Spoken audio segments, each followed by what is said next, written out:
Hello, it is so freezing cold out here, and to be honest, I really didn't want to come and do this, but I need to keep sowing seeds.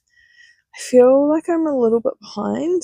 I don't know, every year I feel like that. I'm probably okay, but I do need to carry on. So, hence, I've got some warm clothes on. I found hubby's little, yeah, that's a nice colouring. I don't know, put in my drawer and see if he notices. But I've got some warm clothes on and I'm just going to sew a couple of trays for now. And I thought I'd just turn on the camera while I'm doing it. I don't know if that's a good idea. I'm not super great at talking while I'm doing something, but we'll see how we go. And I thought I'd talk to you today about 5 cold hardy annuals that you can sow now in New Zealand. We're like in the last week of July. So you know how you have your annuals, which are your flowers that do their whole life cycle in 1 year, an annual year. These do that, but they're cold tolerant. They're called cold hardy annuals, and so they can take a little bit of lower temperatures. So they're absolutely fine to start now and pop out as soon as they're ready outside, and yeah, they don't need to be like extreme heat loving, and if it gets a bit cold, that's okay. And a lot of flower farmers start them at the end of summer, have them ready to sort of go out in the field, but not so that they'll flower then, and then they'll just sit in the ground over winter, and then as soon as spring comes, they'll like ramp up, begin, flowering and taking off really quickly. So I haven't done that this year. In fact, to be honest, I hardly ever do. I just do it at this other end, which is early in winter, and get them out. And I don't know, people who do them early obviously get their flowers slightly early, but these work out pretty early for me too, so I'm happy. So the number 1 flower that you could sow now, actually I've got my little trusty Kmart flower book. If you saw the last episode, I've only got 5 notes, which is 5 flowers, and the rest I'm just going to talk. So today I'm sowing, while we chat, some feverfew, which is one of the 5. So first up, 1 flower that you could sow now is called Ammobium Winged Everlasting. And for every flower that I'm talking about, I'm going to put up as many images as I can find from previous seasons in my garden of growing those. So Ammobium Winged Everlasting kind of like have a Statice like stem, quite chunky actually, and they are a white flower with a little yellow sunny little happy flower bud, and I like them. They are kind of like a filler flower, I guess, like not a focal big dominant flower in a bouquet, but a filler flower.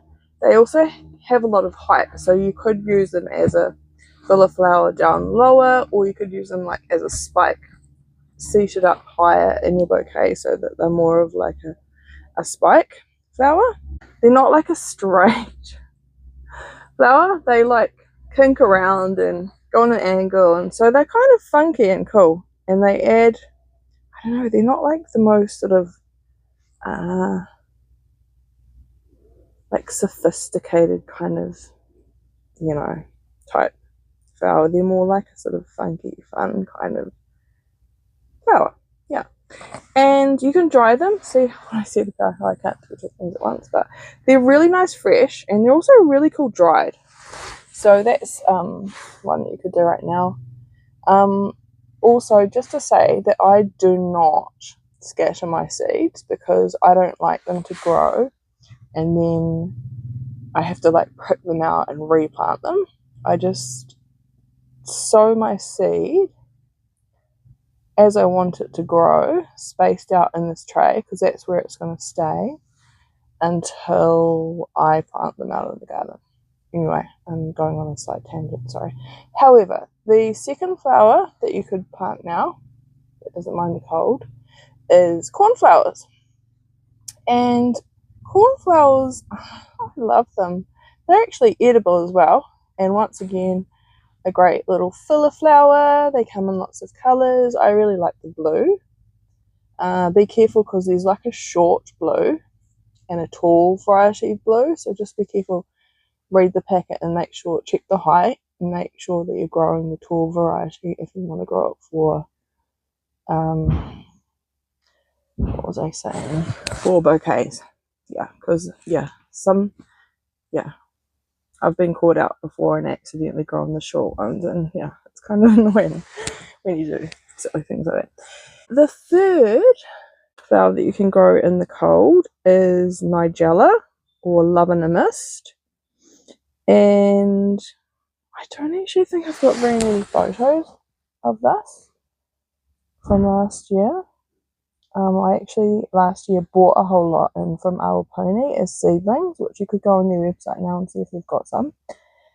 This year I am growing my own, and I have some up there somewhere, and they seem to be easy enough to germinate, but they did take a while. I was wondering like if they were, you know, a hard thing to germinate, but no, they just definitely took longer to germinate than many other seeds. But they are a beautiful one, and they love the cold, and they're kind of like a feathery type stem, and they have really nice little dried like pods on them that look beautiful dried as well, so you can dry those as well. They're really pretty, and yes, absolutely love those. So growing quite a few of those this year.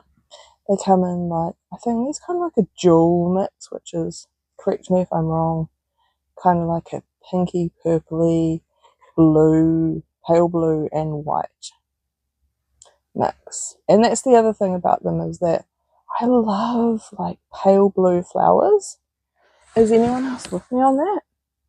I just can't get enough of pale blue, and there really aren't that many flowers in that. There's kind of a Statice that's apparently cottagey blue, but it throws slightly more purple. There's Tweedia, which is pretty, but I found that a little hard to grow, but that's pretty. Obviously there's hydrangeas, which come in a blue. Cornflowers, what I'm talking about, Nigella, Love in a Mist. Yeah, there's probably others that I can't think of, but yeah, not that many. So if you can find a beautiful like baby blue, I'm all about it. So that was number 3. Number 4 is Statice, and I feel like Statice gets a little bit of a bad rap, that it's kind of a boring, old school, you know, you see lots of it dried, and I know, I like it. It's a good filler flower. It takes up a lot of space, and if you use it really well, it's, you know, it's an amazing filler flower. So it comes in all sorts of beautiful colours. Like at the moment I'm really enjoying the apricot colour and the pale pink. You see these whites. There's a really nice yellow, a pale yellow that I somehow accidentally grew. I think it was just a genetic mutation or something, because most people like refer to the yellow as like highlighted yellow, but in this particular batch I got this really beautiful pale yellow. Yeah, that was pretty. Yeah, obviously deep purples, and I'll put images, but yeah, that is a really prolific cold hardy flower that you could start the seeds off now. Absolutely. The 5th one is Strawflowers.